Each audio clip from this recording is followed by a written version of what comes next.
Alright, what's happening everybody? It's your boy Akeen and welcome to the Sports News Insider College Football Blog.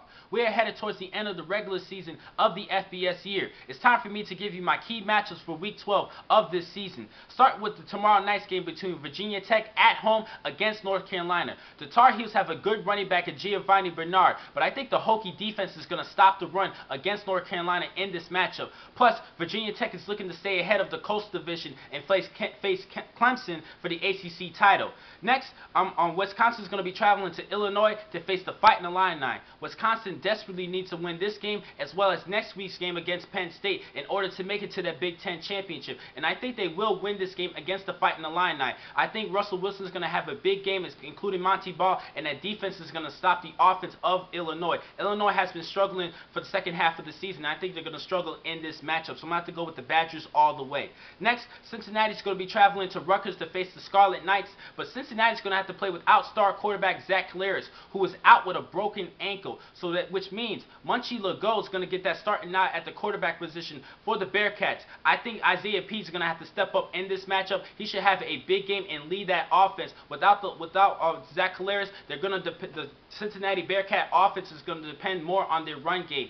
Also, speaking of running attacks, Rutgers has been struggling on the run, and I think that because of their lack of ability to run the football, I think Cincinnati is going to prevail in this matchup and stay ahead for the Big East Championship. Next, a big Pac-12 matchup between USC and Oregon. Both teams have explosive offense, versatile players, and a lot of talent on both sides of the field.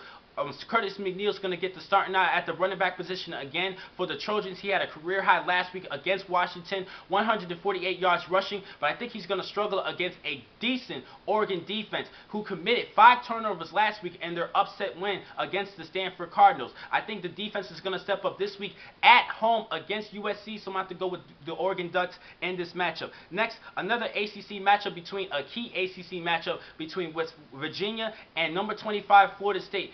Virginia needs to win this game in order to stay alive in the Coastal Division. If they lose this game and Virginia Tech wins, Virginia Tech will clinch the Coastal Division. And I think Virginia Tech will clinch the Coastal Division because Florida State has a great defense and a good special teams who led to a good victory last week against the Miami Hurricanes. And I think playing at FSU, Virginia will struggle and lose this matchup and helping Virginia Tech clinch that Coastal Division. So I'm going to have to go with Florida State in this matchup. Next, a Big 12 matchup between Baylor at home against number 5 Oklahoma. Oklahoma's going to have to play without star receiver Ryan Broyles, injured tore his ACL a couple weeks back, but Jeremy is still going to be leading that explosive receiving core. Roy Finch is having a good running attack, replacing Dominic Whaley. They still have enough talent around Landry Jones to win for the remaining games of the season, but they still have a key matchup next week against Oklahoma State, and I'll keep you guys posted next Wednesday. For this matchup, I think Oklahoma is going to prevail over Baylor. Next, a Pac-12 matchup between in-state rivalries. Arizona at Arizona State. Arizona's 1-7 in conference play. They're playing terrible. Worst team of the Pac-12 in my opinion. Arizona State needs to stay ahead, tied up with UCLA. Both teams are 4-3 in conference play and fighting for that for the South Division representative for the Pac-12 championship. Arizona State has a good offense, Brock Osweiler, and I think he's going to lead a good victory over Arizona, staying close to UCLA, who is hosting Colorado this week. I think UCLA is going to win that matchup as well. Another great rivalry in college football history, Cal at Stanford. We all know about the 1982 matchup, when the band got onto the field as California ran back the kickoff as time expired. This is going to be a good matchup. Stanford should win this game because in California's 4 losses, they average giving up on just under 34 points per game. I think Stanford has an explosive offense. They're known for putting up a lot of points, and I think Andrew Luck is going to bounce back from last week's upset. So I'm going to have to go with Stanford in this matchup.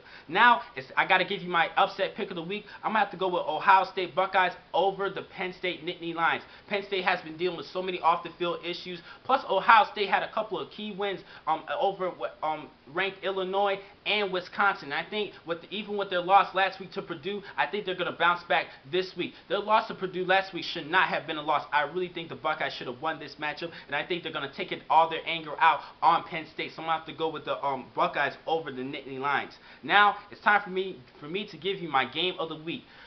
Another key Big Ten matchup. The game of the week is Nebraska, number 16 ranked team in the nation, against number 18 Michigan. This should be a great matchup where both teams are going to try to stay alive of the Legends division for the Big Ten Championship. They're one game behind. Both teams are one game behind Michigan State. I'm going to have to go with Nebraska in this matchup. Michigan is going to face a tougher defense. They won last week 31-17, but this week they're facing a tougher defense in Nebraska, who held Penn State to just 14 points in the 17-14 victory. So I have to go with Nebraska in this matchup over Michigan, just one game behind Michigan State. Now, the next time I'm going to catch you guys is on Monday for a recap of Week 12 of the college football season. From Sports News Insider, I'm your man, Akeem McCall.